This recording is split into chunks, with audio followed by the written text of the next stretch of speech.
Healthy tiffin খেতে চান তাহলে বানিয়ে নিন এইভাবে সুজির ধোকলা। সফট স্পঞ্জি ইনস্ট্যান্ট এই ধোকলা বানাবার জন্য একটা বড় জায়গায় ছোট বাটির 1 বাটি টক দই, 1 বাটি জল, ওই বাটির মাপেই 1 বাটি সুজি নিয়ে নিলাম। আমি পাতলা সুজিটা নিয়েছি, আর একটা মোটা দানা সুজি হয়, সেটা হলে মিক্সিতে গুঁড়ো করে নিতে হবে। পরিমাণ মতো নুন আর 2 চামচ সাদা তেল দিয়ে ওটা মিশিয়ে মিনিট 10 চাপা দিয়ে রাখতে হবে। সুজিটা ফুলে যাবে এই সময়ের মধ্যে। এর মধ্যে কড়াতে জলটা গরম করতে বসিয়ে দিতে হবে।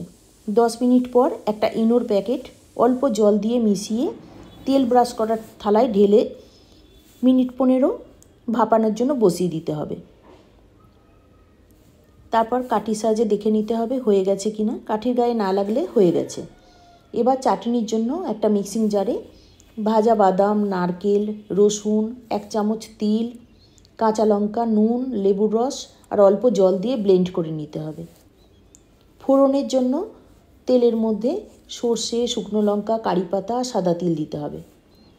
এরপর শেষে গার্নিশিংয়ের জন্য ধোকলার উপর অল্প লঙ্কা গুঁড়ো আর ফোড়নটা দিয়ে মিশিয়ে দিলেই রেডি।